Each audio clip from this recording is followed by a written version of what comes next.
Assalamualaikum warahmatullahi wabarakatuh.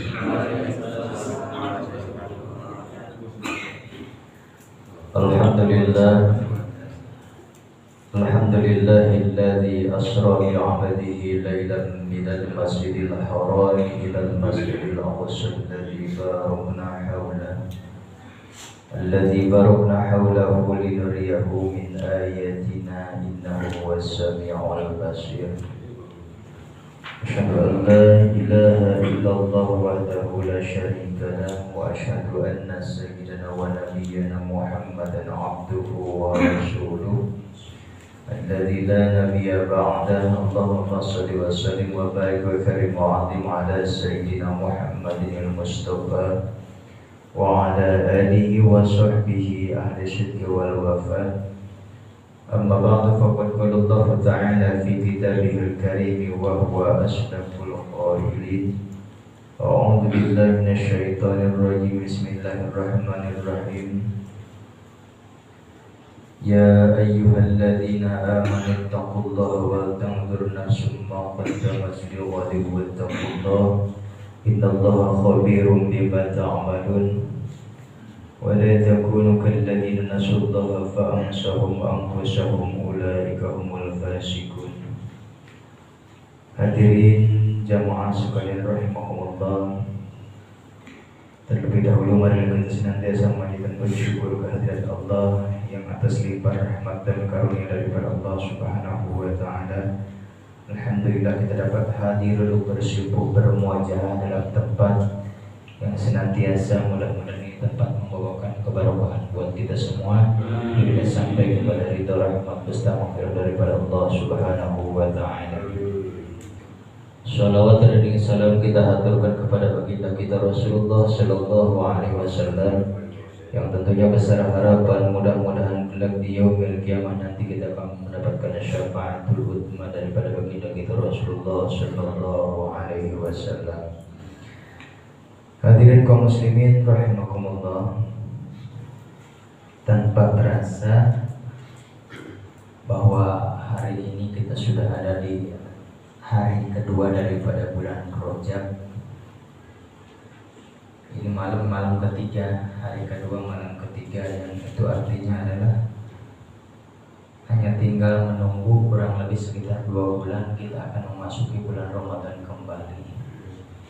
Alhamdulillah, mudah-mudahan usaha kita disampaikan ke bulan Ramadan diberkahi di bulan Rajab dan Sya'ban ini, sehingga sampai tuntas melaksanakan Ramadan hingga Idul Fitri dalam keadaan sehat walafiat. Tanpa terasa, benar kalau kita ini, ya Allah Rabbi, saking betah perasaan kemarin malah kita sekarang udah tanggal 2 malam ketiga.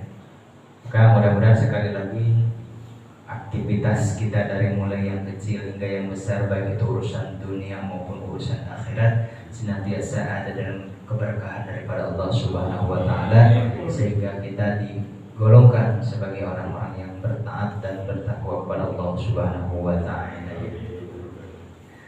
Hadirin kaum muslimin jamaah rahimakumullah, adapun bahasan yang kita bahas pada malam hari ini adalah berkaitan tentang masalah ubudiyah, halaman 3839 ya.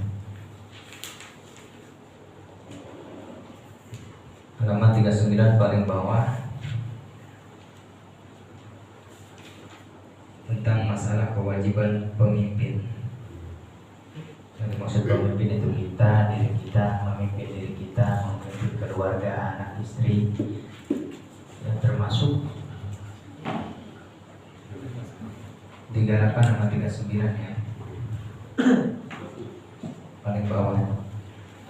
Bismillahirrahmanirrahim. Wa yajibu 'ala wulatil amri qatlu tarikis sholati kaslan illam yatub wa hukmuhu musliman. Kewajiban bagi pemegang pemerintahan untuk membunuh, ini kalau kita menggunakan hukum Islam ya, kalau kita menggunakan hukum Islam, tapi karena kita hukumnya hukum Pancasila, nah ada kewajiban-kewajiban tertentu ya. Membunuh orang yang senantiasa meninggalkan sholat karena malas ya, mayoritas rata-rata orang mulai sholat itu karena malas. udzur-udzur yang lain.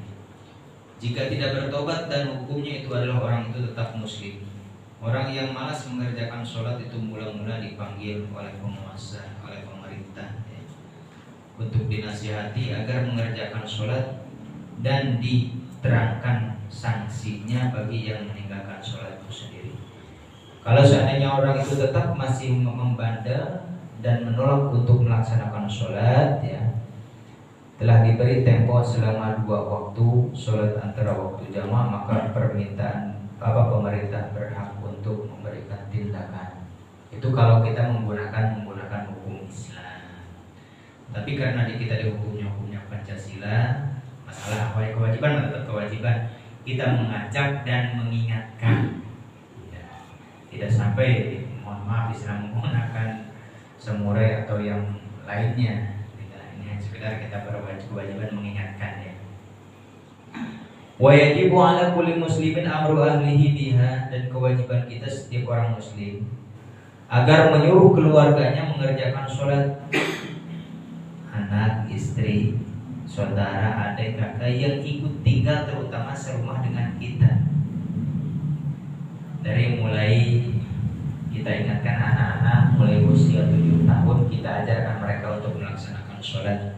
Setelah usia 10 tahun masih nggak mau melaksanakan sholat, kewajiban orang tua adalah memukul dengan dengan tidak melukai. Memukul tersebut hanya sekedar untuk memberikan jerat terhadap adik-adik kita, terhadap putra-putri kita, supaya mereka mau melaksanakan sholat ya. Wa qahruhum wa ta'limuhum arkanaha wa syurutaha wa mubtilatiha wa kulli man qadara alaihi min ghairihim.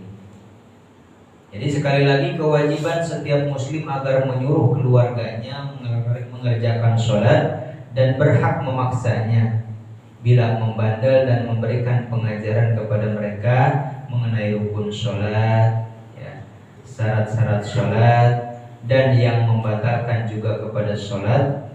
Setiap orang yang dianggap mampu mengajarkannya selain keluarga, tetangga, orang lain siapa saja, kita berkewajiban selalu mengingatkan. Bukan hanya kewajiban mohon maaf, bapak nggak mampu, tetangga mengingatkan berhak. Ya, tetangga ada barangkali mohon maaf, ada kiai, ada ustaz, ada siapa, ada habib di lingkungan, mereka pun juga berhak mengingatkan kita. Termasuk para pemimpin, Pak RT, Pak RW, yuk kita ngaji, yuk kita sholat, kewajiban. Ya. Kata bapak-bapak, saya bukan RT, bukan RW, juga bukan ustaz, boleh nggak saya ngajak? Boleh, diharuskan sekalipun. Memang imbasnya terkadang yaitu kita ngajak orang lain, belum tentu orang itu suka ketika kita ajak. Ya, lu aja belum tentu benar, kita udah ngajak luar. Kadang-kadang gitu. Ada terkadang manusiawi ya, nggak di mana pasti akan ada jawaban-jawaban yang mirip seperti itu ya. Selanjutnya pasal yang ke-7, paslun fi furudil wudu'i. Ini pasal menjelaskan tentang fardu wudu. Wa min syurutis sholati, dan di antara syarat sholat adalah al-wudu'u, wudu. Nah, di antara syarat-syarat sholat itu adalah wudu, sehingga kata Nabi, la yaqbalullahu sholata ahadin bighairi wudu'in. Allah tidak akan menerima kepada sholat seseorang yang apabila sholatnya tidak berwudu terlebih dahulu. Kita mah sholat, tetapi wudunya nggak benar, makanya dihukumin sama dengan dia tidak wudu. Ya. Jadi Allah tidak akan menerima kepada sholat seseorang apabila sholat tersebut tidak melaksanakan wudu terlebih dahulu. La sholat tapi ghairi wudu'in, tidaklah sah sholat seseorang apabila dia tidak berwudu. Atau pengganti daripada wudu adalah tayamum. Kok boleh dengan tayamum? Boleh kita melaksanakan tayamum dengan beberapa syarat. Pertama adalah lifaqdil ma'i, karena ketidakadaan air, karena kemarau yang berkepanjangan, atau kita ada dalam satu tempat tetapi jauh untuk mengambil air. Sekalipun sangka kita ada air, katakan di lingkungan kita kemarau, tapi jarak ada air, jarak kita harus keluar dari lingkungan jarak kurang lebih 70 hingga 100 km. Nah, Nah itu keburu habis waktu sholat, maka diwajibkan dibolehkan dengan melaksanakan tayamum. Yang satu. Yang nomor kedua adalah wali marotin, karena kita sakit. Sakit alladzi yubihu at-tayamum, sakit yang membolehkan kita untuk melaksanakan tayamum. Itu pun juga jika sudah ada vonis dokter. Apa misalnya kita mau wudu, kita lagi sakit. Nah kata dokter, saudara nggak boleh terkena air terlebih dahulu. Sementara kita muslim, bagaimana caranya? Kita tanya ke dokter, emang kenapa dokter saya nggak boleh kena air? Kalau seandainya saudara kena dalam badan sakit begini kena air, pertama misalnya dokter ngasih alasan, bisa aja ini luka ini nggak kering-kering atau nggak sembuh-sembuh, atau bisa saja badan anda bisa lebih parah sakitnya daripada yang sekarang ini. Maka itu diboleh dengan menggunakan tanah. Ya, ini disebut dengan tayamum. Yang nomor ketiga adalah air mah ada, tetapi hanya sedikit, sementara kita punya binatang yang sama-sama memerlukan air. Ayam, kucing, kambing, atau kita punya piaraan, mereka perlu minum. Tapi di sisi lain kita perlu untuk wudu. Ini air hanya kita punya cuma satu ember kecil, kayak ember, katakan ember aduk itu boleh air segitu buat pakai wudu. Yang penting caranya adalah katakan mohon maaf itu ember sudah kita bolongin, ya, dan air tidak terkontaminasi dengan percikan-percikan bekas wudu. Kalau kita lagi wudu, percikan yang masuk ke dalam ember tersebut, maka itu disebut dengan air mustakmal. Artinya sama seperti hukumnya seperti air yang sudah dipakai. Tatkala kita menggunakan air sedikit, ya, yang digunakan untuk wudu dalam keadaan kekurangan air, taruh ini ember atau tempat wudu itu di tempat yang lebih tinggi, sementara kita di tempat yang lebih rendah, untuk supaya apa? Memungkinkan bahwa air cipratan sisa-sisa wudu tidak akan masuk ke dalam ember tersebut. Karena kalau seandainya air hanya sedikit yang kurang dari 2 gula, ya, kurang dari 2 gula, terus istilah di saat kita wudu ada cipratan yang masuk kembali ke dalam ember tersebut, maka air tersebut tidak bisa digunakan untuk wudu kembali. Jangankan untuk wudu, untuk kita menghilangkan najis saja seperti air yang kita cebok juga nggak bisa. Ya, kalau air sedikit terkontaminasi dengan najis atau dengan sisa-sisa wudu yang nyiprat kepada air tersebut. Ya. Kalau air banyak masuk suka barangkali, katakan air ada kurang lebih sampai 300 liter. Ya, air ada kurang lebih sampai 300 liter. Kita lagi wudu masuk kembali ke situ sebagian, nggak jadi masalah kalau airnya banyak, ya. Wa min syurutis sholati, dan diantara syarat-syarat sholat al wudu adalah wudu. Wa furuduhu, adapun pardunya wudu itu sitatun, ada 6. Al awalu, adapun yang pertama itu niatut thaharati lis sholati bil qalbi aw ghairuha. Yang pertama adalah niat bersuci untuk mengerjakan sholat dengan hati, ya, atau niat yang lainnya bil qalbi aw ghairuha minan niyati al mujziati, yang mencukupkan inda ghusl wajhi tatkala kita mencuci muka. Mana niat wudunya boleh begini, nawaitu raf'al hadasil asghari fardhu lillahi ta'ala, atau nawaitul wudu'a li raf'il hadasil asghari fardhu lillahi ta'ala, atau nawaitu fardhul wudu'a, niat saya melaksanakan fardu wudu, boleh. Tetapi itu hanya sunnah. Wa talaqqutu biha, adapun mengucapkan kepada lafaz niat yaitu nawaitul wudu'a atau nawaitu raf'al hadasil asghari, itu hukumnya sunat. Karena yang wajibnya adalah dalam hati.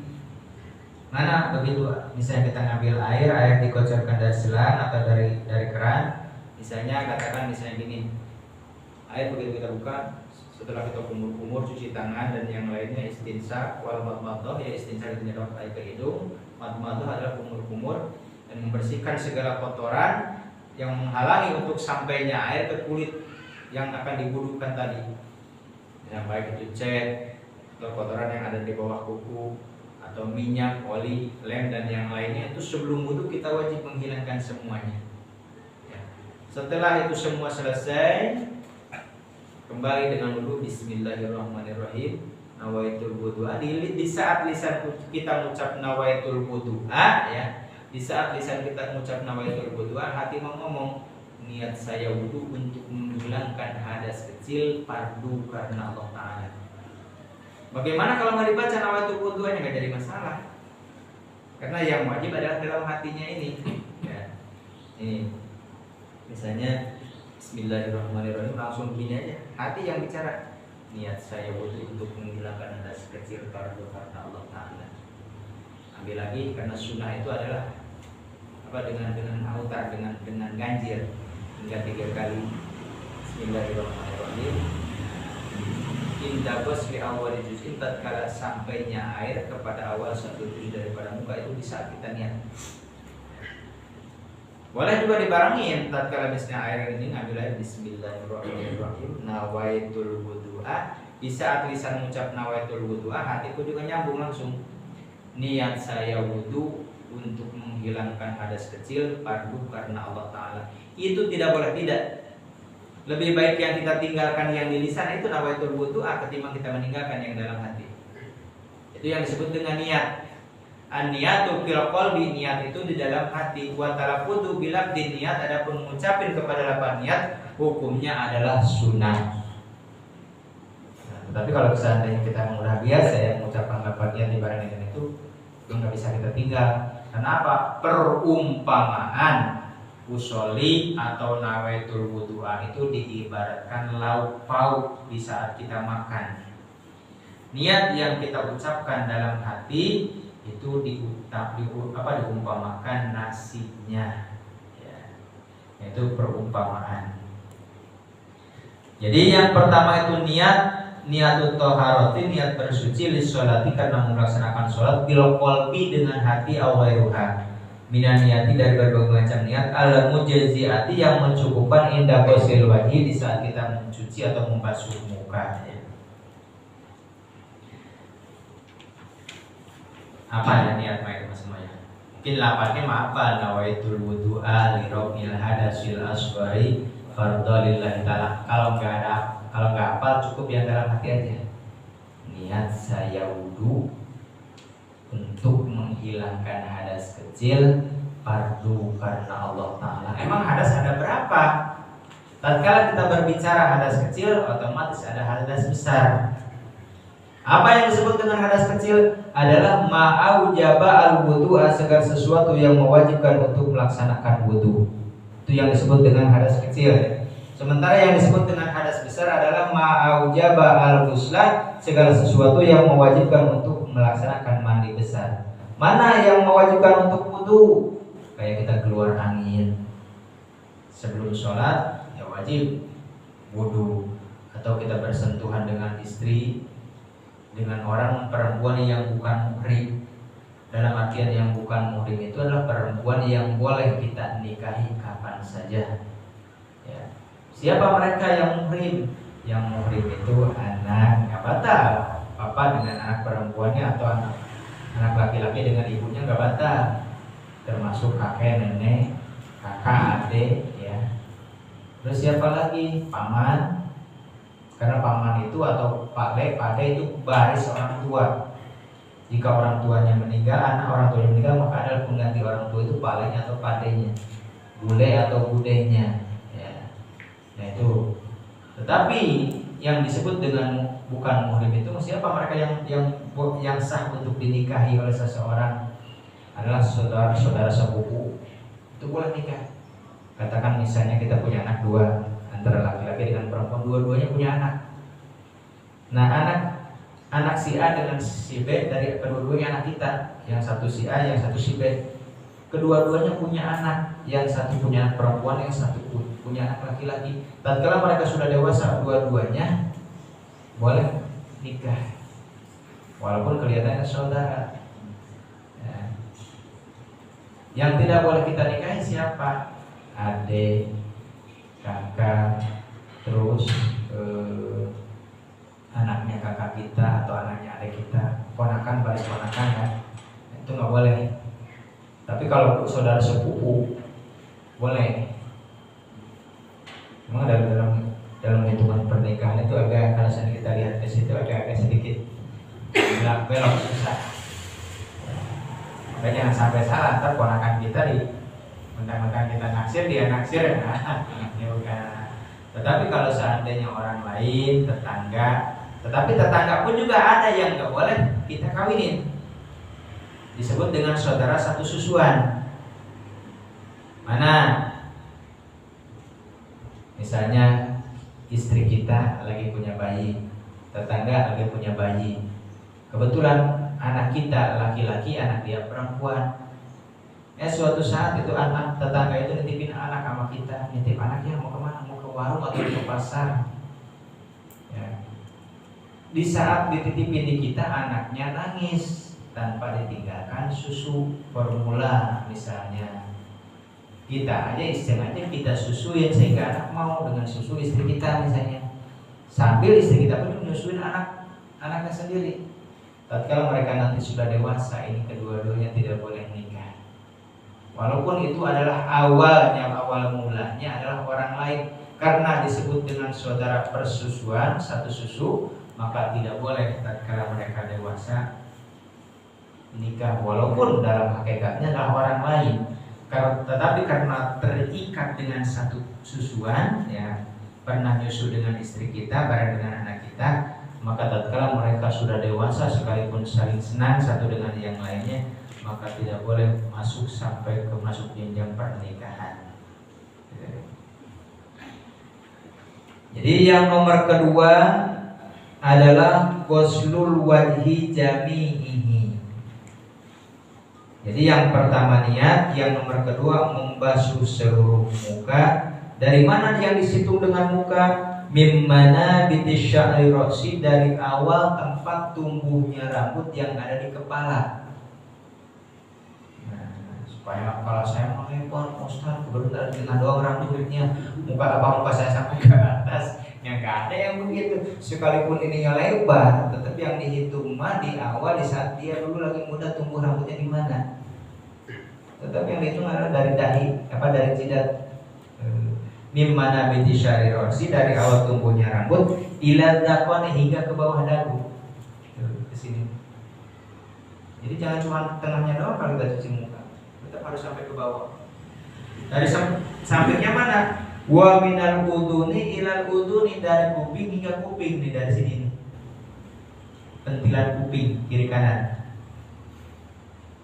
Dimana binti syari rosi ila muntahal zakoni wa minal uduni ilal uduni, atau disebut juga di dalam kitab yang lain wa min watadil udunaini, dari pentilan dua kuping.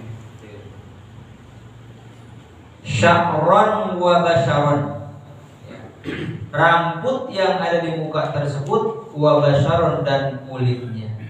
Illa, nah ilahnya istisna untuk menguatkan, kecuali batina lihiyatir rajuli, dalam jenggot atau bewoknya laki-laki, wa aridaihi, dan bewoknya idza kasupat, apabila kumis dan janggut itu adalah tebal.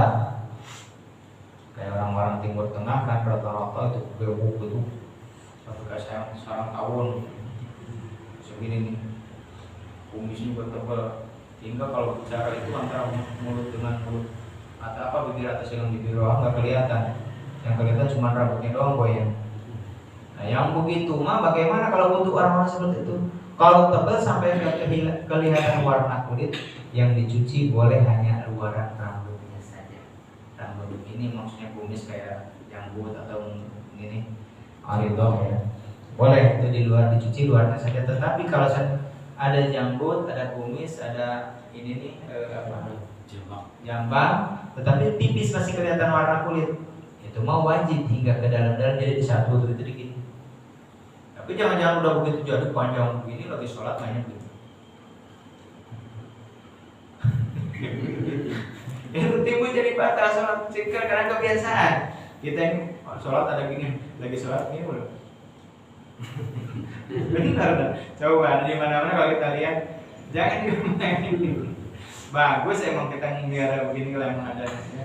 Tetapi jangan sambil main, karena itu menjadikan batal kalau kita sholat. Batal sholat. Nanti akan kebahas ke depan tentang masalah batal sholat. Batal sholat semuanya ada 14, nanti ketemu ya. Nah, jadi sekali lagi yang nomor kedua itu ghuslul wajhi, mencuci atau membasuh seluruh muka, jami'i dan seluruhnya. Dari mana buka? Mimmana bitisyari roksihi, dari batas tumbuh rambut di kepalanya, ilal dakoni, hingga bawah dagu. Wa minal uduni ilal uduni, dan dari kuping yang satu ke kuping yang lain, sya'ron, rambutnya, wa basyaron, dan kulitnya. Nah, illa kecuali boleh tidak dicuci apa batin alihiyatihi, ya, dalam bawah janggutnya liyatir rajuli, nah janggutnya laki-laki, wa aridoihi, dan jambangnya laki-laki, idza kasupat, apabila keduanya tebal. Kalau tipis masih wajib untuk dicuci sampai ke dalam kulit. Asalisu ghuslul yadaini, adapun yang nomor ketiga dari fardunya wudu yang 6 ini, itu ghuslul yadaini, membasuh atau mencuci tangan dua. Ma'al mirfaqaini, hingga sikut dua. Wa ma'alaihima, dan segala sesuatu yang ada di dalam tangan dua. Nah, jadi batas mencuci tangan itu batasnya dari sini. Jangan pas banget di sini, jangan. Jadi lebihin dikit. Ihtiyat namanya, kehati-hatian kita. Ghuslul yadaini ma'al mirfaqaini, hingga kedua sikut. Jangan cuci tangan begini doang. Kita ngeliat dulu nih. Orang sholatnya marajin kemungkinan, tapi ngajinya nggak pernah. Jangan sholat begini dulu. Walaupun bacaan Fatihahnya di saat sholat bagus belakang, tetap dihukumin orang tersebut tidak wudu. Jadi dihukumin tidak wudu. Nah, termasuk segala sesuatu yang ada dalam tangan. Mohon maaf kalau saya tangan kita lebih sampai ada 6 jari, kan ada nih orang sampai 6 jari, tetap wajib dicuci di saat wudu. Termasuk bulu-bulu. Nah, ini kan mayoritas adalah di laki-laki yang ada punya jambang. Tapi terkadang di zaman sekarang banyak perempuan yang punya bewok, yang punya itu. Banyak yang jadi-jadian begitu. Di luar negeri juga banyak, di kita pun juga banyak. Nah, belum lama ini kan ada seorang perempuan yang diwawancara di TV itu, perempuan asal Jakarta, mempunyai ini kumis dan mempunyai apa namanya? Janggut, ya. Tapi cakep juga nih. Cakep juga kalau orangnya cakep. Itu di relon juga ditiru-tiru kadang-kadang. Ya, Di relon bukan tiru laki. nggak tahu tuh, Allah ya Allah. Mungkin bahasanya mereka tuh hormonnya lebih dekat ke hormon laki-laki. Wa ma alaihima, dan segala sesuatu yang ada di tangan dua dan sikut duanya. Ar-rabi'u, adapun yang nomor keempat daripada fardunya wudu, itu masbur roksi, mengusap sebagian rambut, au ba'dihi, atau sebagian, walau sya'ratan fi haddihi, ya, walaupun menyangkut rambut yang melambai di luar batas kepala. Kalau laki-laki ya, ada yang mengatakan bahwa di saat wudu itu mereka ingin semuanya. Boleh hanya sebagian aja rambut yang ada di kepala. Boleh dari kanan, kiri, atau tengah sini atau depan, boleh, atau ngambil di belakangnya aja. Yang penting rambut yang masih ada di area kepala kita usap. Al-khamisu, adapun yang nomor kelimanya, itu ghuslur rijlaini, membasuh kedua kaki, ma'al ka'baini, hingga kedua mata kaki. Nah, kedua mata kaki pun juga harus kita cuci, basuh. Namun tetap baik tangan, muka, atau kaki sebelum kita wudu dihilangkan dari berbagai macam kotoran-kotoran yang sekiranya akan menghalangi untuk sampainya air ke dalam kulit. Baik dengan tadi berupa lem, minyak, cat, atau barangkali lakban, itu semua akan menghalangi untuk masuknya air ke dalam kulit. Jadi sebelum wudu wajib kita bersih-bersih terlebih dahulu, ya.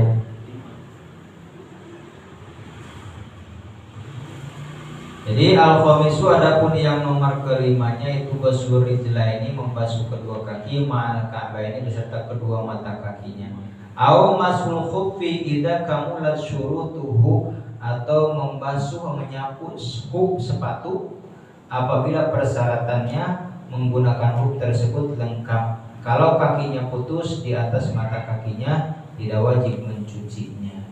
Memang boleh dulu pakai sepatu, boleh. Tetapi harus apa? Harus cukup syarat-syaratnya.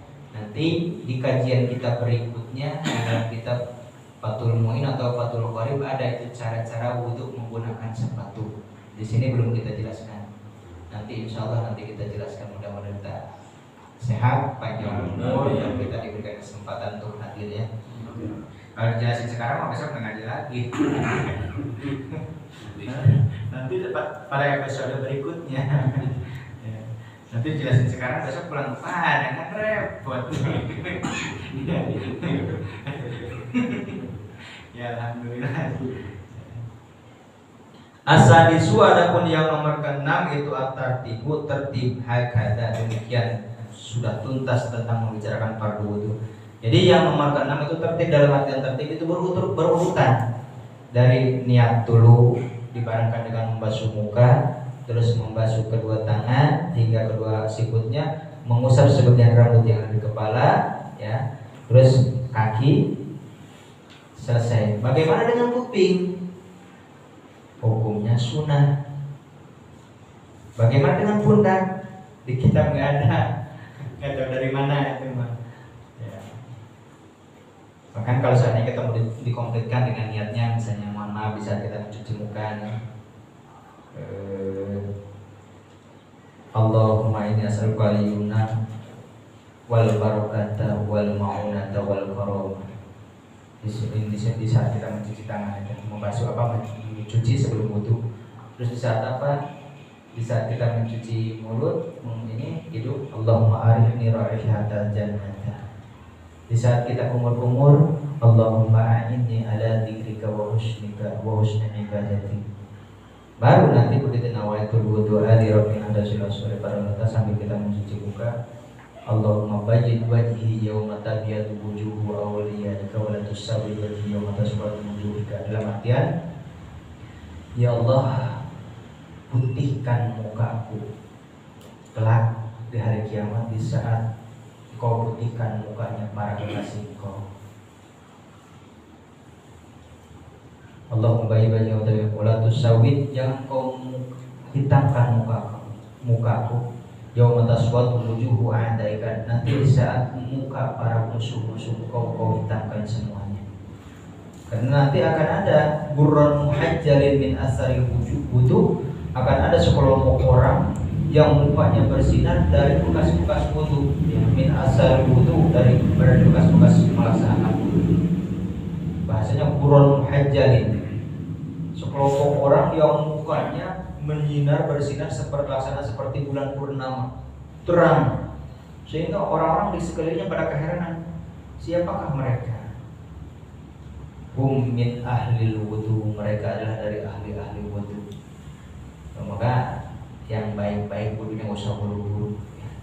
Hati-hati di saat kita melaksanakan wudu, termasuk mohon maaf di saat kita habis buang air kecil ataupun buang air besar, ya, sebelum sampai tuntas selesai, please jangan jawab dulu, biarkan. Hati-hati di saat kita jawab sambil duduk pun juga. Air yang sisa kita jawab, katakan mohon kita buang air ada ke sini, disiram lewat belakang, biar ini mengalir dulu. Dikhawatirkan kalau misalnya kalau pakai keselam ini nyipret, ini kena kotoran kena air kencing yang di depan, air yang ini nyipret ke sini, balik nyipret kena pakaian atau kena badan. Itu yang dikhawatirkan seperti itu. Termasuk selesai kita buang hajat, ya, selesai kita ini siram bagian belakang kita, depan belakang kita, itu menjaga takutnya ada tetesan-tetesan air yang barangkali tanpa kita sadari nyipret ke bagian belakang atas kita. Itu yang dikhawatirkan, itu yang disunahkan.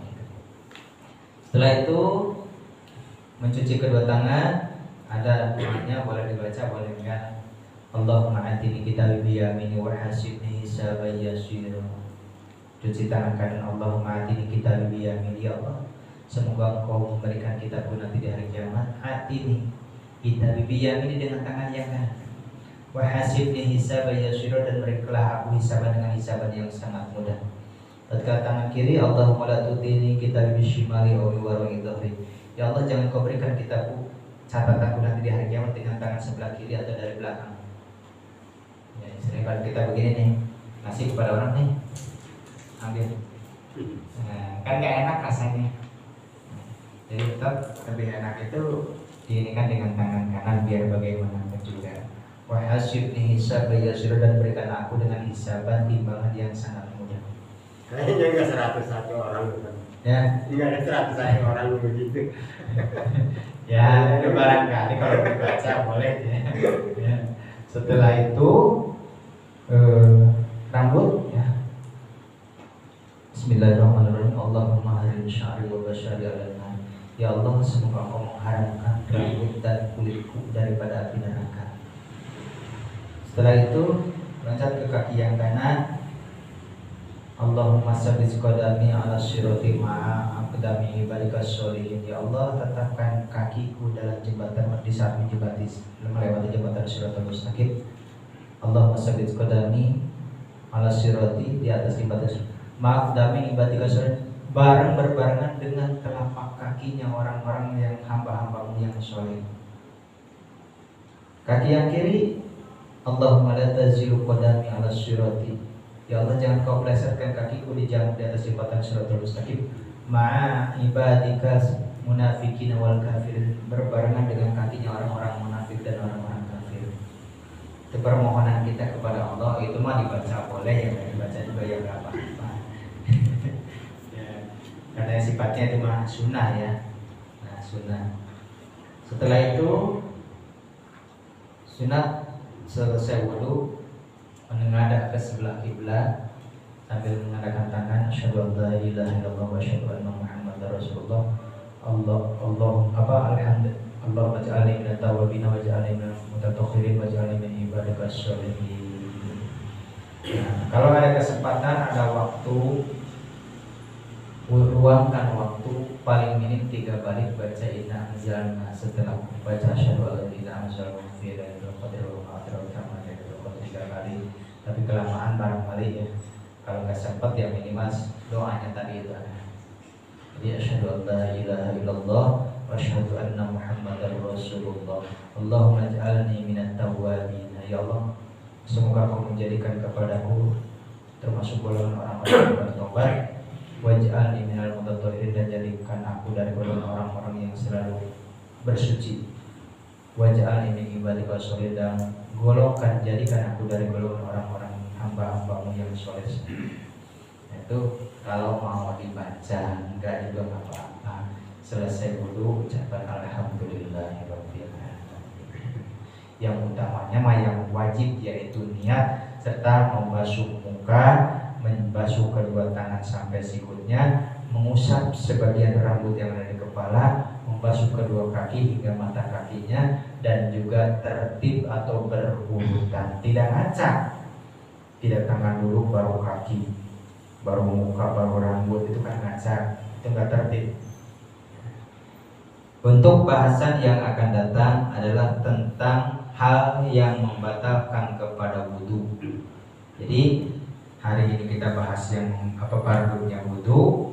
Untuk yang akan datang kita bahas tentang hal yang membatalkan wudu. Wallahu a'lam bishawab. Paham kira-kira? Insyaallah baik. Kalau ada pakai kita tutup dengan doa. Kalau belum paham ya ditanya-tanya, nggak apa-apa. Astagfirullahaladzim, astagfirullahaladzim, astagfirullahaladzim. Ya Allah, ya Karim, ya Mawla, ya Ma'ud, a'udzubillahi minasyaitonirrajim. Bismillahirrahmanirrahim. Alhamdulillahirabbil alamin. Hamdan na'imin 'ala syakirin hamdan yuwafi ni'amahu yukafi'u mazidah. Ya Rabbana lakal hamdu wa lakal syukru wa lakal mulku kama yanbaghi li jalali wajhikal karim wa 'azimi sultanikal 'azim. Allahumma shalli 'ala sayyidina Muhammadin shalatan tunajjina biha min jami'il ahwali wal afat wa taqdi lana biha min jami'il hajat wa tudhhiruna biha min jami'is sayyi'at wa tarfa'una biha 'indaka 'ala darajati wa tuballighuna biha aqsal ghayati min jami'il khairati fil hayati wa ba'dal mamat innaka 'ala kulli syai'in qadir. Allahumma ighfiratuka awsa'u min dhunubina wa rahmatuka arja'u indana min a'malina. Allahumma barik lana fi Rajab wa Sya'ban اللهم بارك لنا في رجب وشعبان اللهم بارك لنا في رجب وشعبان وبلغنا رمضان وحسن مقاصدنا اللهم اجعل جمعنا هذا جمع مرحوما وتفرقنا من بعده تفرقا معصوما برحمتك يا ارحم الراحمين ربنا آتنا من لدنك رحمة وهيئ لنا من أمرنا رشدا ربنا آتنا في الدنيا حسنة وفي الآخرة حسنة وقنا عذاب النار وصلى الله على خير خلقه سيدنا محمد وعلى آله وصحبه وسلم سبحان ربك رب العزة عما يصفون وسلام على المرسلين والحمد لله رب العالمين أستغفر الله العظيم أستغفر الله العظيم أستغفر الله العظيم أشهد أن لا إله إلا الله وأشهد أن محمدا رسول الله سبحانك اللهم وبحمدك أشهد أن لا إله إلا أنت أستغفرك وأتوب إليك. Sekian, terima kasih. Mohon maaf apabila ada kekurangan dan khilafan.